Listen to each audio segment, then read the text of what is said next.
tous et bienvenue sur JPro Menuiserie. Aujourd'hui, on va continuer dans les outils de traçage. On a parlé des niveaux dans une précédente vidéo. Aujourd'hui, je vais vous parler des fosses équerres électroniques. La fosse équerre, il y a les modèles manuels, comme celle-ci. Moi, c'est ce que j'utilise essentiellement. Voilà, on appelle ça aussi équerre sauterelle. Mais voilà, l'équerre, la fosse équerre à angle variable, à vis papillon, moi c'est celle que j'utilise la plus. Je vous la montre pour ceux qui ne connaissent pas. Voilà. Mais il existe des équerres numériques.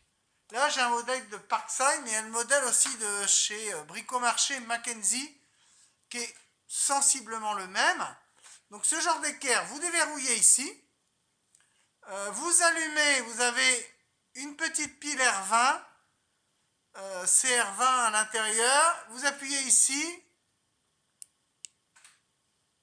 Voilà. Moi, je mets à 0. Il faut mettre toujours à 0. Voilà. Vous mettez. Hop.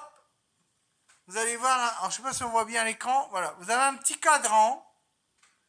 Sur ce genre de modèle, vous avez un cadran. Je vous montre à l'écran. Voilà. Et vous voyez, hop. Plus je plie, l'écran s'affole et les degrés s'affichent.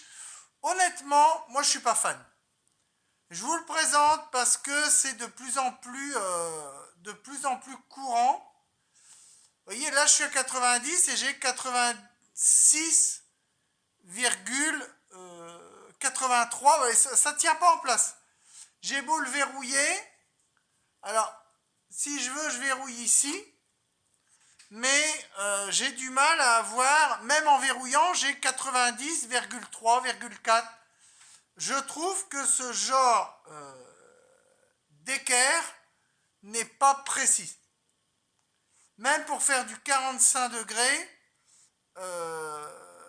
j'ai du mal à avoir un angle, voilà. Là, manuellement, je suis sur le 45, mais j'ai 45,1,5. Je trouve qu'il y a toujours 1 ou 2 degrés de différence par rapport à la réalité. Alors derrière, il y a des aimants spécifiques. Je vous montre l'arrière. Il y a des capteurs, justement. Il y a des petits capteurs ici. Mais honnêtement, alors c'est pas très très cher. Hein. C'est pas forcément plus cher. Un peu plus cher, mais pas forcément beaucoup plus cher qu'une équerre manuelle. Sans verrier comme celle-ci. Moi je m'en sers parfois en manuel. Je vous avoue que j'allume pas le petit écran digital, le petit verrier digital. Moi je m'en sers pas, mais il y a des gens qui voilà, même pourtant là elle est verrouillée mais elle bouge. Alors faut vraiment bien appuyer sur le gros bouton. Même en appuyant, c'est pas top. Donc si vous voyez ça en supermarché, il faudra déverrouiller si vous voulez changer d'angle. Voilà, dans le sens contraire. Et vous ouvrez comme ça et à chaque fois le petit écran, voilà, il va changer. Alors le petit écran il fonctionne bien. Mais le problème c'est que voilà, il s'affole un peu, mais il manque cruellement de précision. Voilà, donc là je remets à 0, je boucle. Voilà, une fois qu'on a fini de s'en servir, on la reboucle, on la remet comme ça, on attend qu'il soit à 0. Là j'ai 0, et une fois qu'il est remis à 0, j'appuie sur le bouton rouge. Donc vous avez un petit bouton rouge, un petit bouton vert, on-off sur le bouton rouge, et la remise à 0 automatique pour le bouton vert. Après, en soi, rien de compliqué à l'utilisation.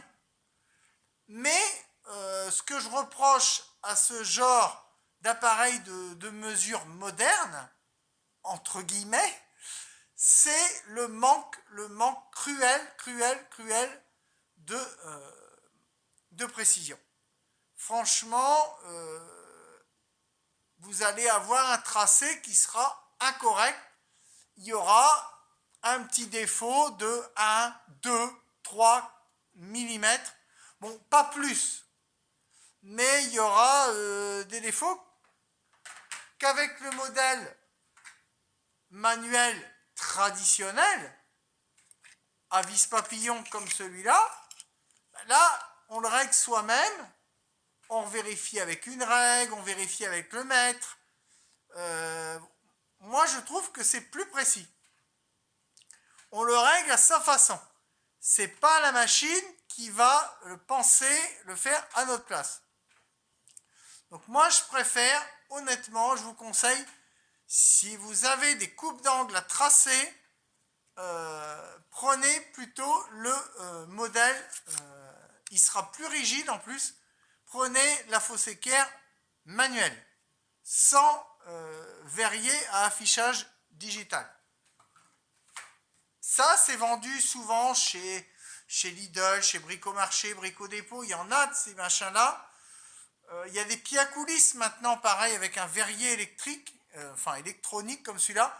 N'achetez pas, prenez, pareil, pour le pied à coulisses, prenez un pied sans écran digital. Moi, je vous conseille, ça sera une meilleure précision pour vos travaux, que ça soit en menuiserie ou en métallerie ou autre, ou en rénovation. Ne prenez pas ce genre d'appareil. C'est un gadget pour vous faire payer plus cher. Bon, c'est bien présenté dans une petite boîte, etc. C'est pas le reproche, mais franchement, c'est de la camelote. Voilà, sur ce, j'espère que cette vidéo vous aura plu. Likez, commentez, mettez des pouces. Et je vous dis à très bientôt pour de nouvelles vidéos sur J Pro Menuiserie. Ciao, bye bye.